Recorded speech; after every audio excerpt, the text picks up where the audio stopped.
புளிக்குழம்பா எனக்கு கொஞ்சம் கூட பிடிக்காது அப்படின்னு சொல்லி வெறுத்து ஓடுறவங்களுக்கு நான் சொல்கிற மாதிரி செஞ்சு பாருங்கள். ரொம்ப எளிமையாக யாராக இருந்தாலும் பார்த்துட்டு டக்குன்னு செய்கிற மாதிரி தான் இருக்கும் இந்த புளிக்குழம்பு. ரொம்ப கஷ்டமே கிடையாது. இதை பார்த்துட்டு உடனே நீங்கள் ட்ரை பண்ணி பாருங்கள். ரொம்ப ரொம்ப சுவையாக இருக்கும். இந்த புளிக்குழம்பு பார்த்திங்கன்னா இட்லி, சாதம், தோசை எல்லாத்துக்குமே வச்சு சாப்பிட்லாம். தயிர் சாதத்து கூடலாம் வச்சு சாப்பிட்லாம்.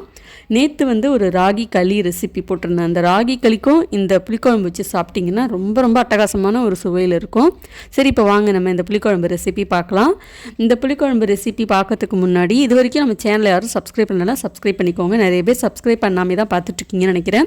சப்ஸ்கிரைப் பண்ணிங்கன்னா எனக்கும் ஒரு சப்போர்ட் கொடுத்த மாதிரி இருக்கும், மோட்டிவேட் பண்ணுற மாதிரி இருக்கும். இன்ஸ்டாகிராம்லேயும் இதுமாரி நிறைய ஷார்ட்ஸ் வீடியோஸ் பார்க்கணும், நிறைய healthy recipes, weight loss recipes இதெல்லாம் பார்க்கணுன்னா இன்ஸ்டாகிராமில் நீங்கள் பாருங்கள். உங்களுக்கு பிடிச்சிருக்கும்னு நம்புகிறேன். பிடிச்சிருந்தா ஐடி மென்ஷன் பண்ணியிருக்கேன் டிஸ்கிரிப்ஷனில், ஃபாலோ பண்ணிக்கோங்க. ஓகே, ஃபஸ்ட்டு ஒரு கடாயில் ஒரு 3 டேபிள் ஸ்பூன் எண்ணெய் சேர்த்துக்கோங்க. எண்ணெய் காஞ்சதுக்கப்புறம் தாளிக்கிற வடகம் சேர்த்துட்டு ஒரு பெரிய வெங்காயம், கொஞ்சம் கருவேப்பிலை சேர்த்து வதக்கிக்கோங்க. பெரிய வெங்காயத்துக்கு பதிலாக நீங்கள் சின்ன வெங்காயம் கூட சேர்த்துக்கலாம்.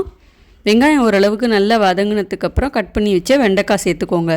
வெண்டைக்காய் கொஞ்சம் நல்லா வதங்கணும். கொஞ்சமாக உப்பு சேர்த்து நல்லா வதக்கிக்கிட்டிங்கன்னா நல்லா இந்த குழகுழப்பு தன்மை எல்லாம் இல்லாமல் நல்லா வதங்கி வந்துடும். புளிக்குழம்புக்கு முருங்கைக்காய், கத்திரிக்காய், வாழைக்காய், பாகக்காய், சேப்பங்கிழங்கு இந்த மாதிரி என்ன காய் வேணாலும் சேர்த்துக்கலாம். வெண்டைக்காய் நல்லா வதங்கினதுக்கப்புறம் ஒரு தக்காளியை அரைச்சிட்டு சேர்த்துக்கோங்க.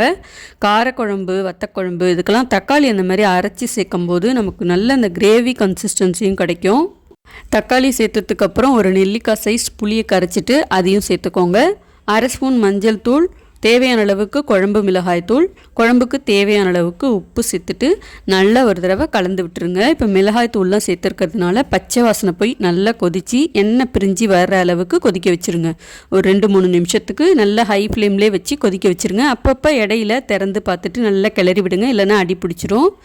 இப்போ பாருங்கள், எண்ணெய் பிரிஞ்சு நல்லா குழம்பு ரெடி ஆகிடுச்சு.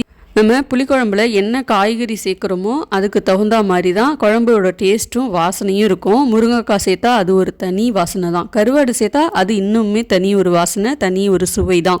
வெண்டைக்காய் சேர்த்து செஞ்சு பாருங்கள், ரொம்ப நல்லா இருக்கும். ரொம்ப அட்டகாசமான ஒரு சுவையிலையும் இருக்கும். இதை நீங்கள் அடுத்த நாள் வச்சு சாப்பிடும்போது இன்னும் சுவை அதிகமாகவே இருக்கும். இது கூட சும்மா சுட்ட அப்பளம், வத்தல், இல்லை இந்த மாதிரி கூட்டு, பொரியல் எது வேணாலும் வச்சு சாப்பிட்லாம். சும்மா தயிர் சாதத்துக்கே நீங்கள் இந்த மாதிரி கொஞ்சமாக குழம்பு ஊற்றி சாப்பிட்டிங்கன்னா ரொம்ப நல்லாயிருக்கும். செஞ்சு பாருங்கள். நீங்கள் ஒரு பிகினராக இருக்கீங்க, புளிக்குழம்பு சாப்பிட எனக்கு ரொம்ப இஷ்டம் அப்படின்னா நீங்கள் இந்த மாதிரி ட்ரை பண்ணி பாருங்கள். இதே மாதிரி நிறைய சிம்பிள் அண்ட் ஈஸி ரெசிபீஸ்லாம் தொடர்ந்து நீங்கள் நம்ம சேனலில் பார்க்கணுன்னா சப்ஸ்கிரைப் பண்ணி சப்போர்ட் பண்ணுங்கள். அப்போ தான் நீங்கள் மிஸ் பண்ணாமல் பார்க்கலாம். பெல்லுக்கான கிளிக் பண்ணி வச்சுக்கோங்க. அப்போ தான் உங்களுக்கு நோட்டிஃபிகேஷன் வரும்போது நீங்கள் இதை மிஸ் பண்ணாமல் பார்க்கலாம். இன்ஸ்டாகிராம்லேயும் இதே மாதிரி நிறைய ரெசிபீஸ்லாம் தெரிஞ்சுக்கணுன்னா ஐடியை டிஸ்கிரிப்ஷனில் கொடுத்துருக்கேன், செக் பண்ணி பாருங்கள்.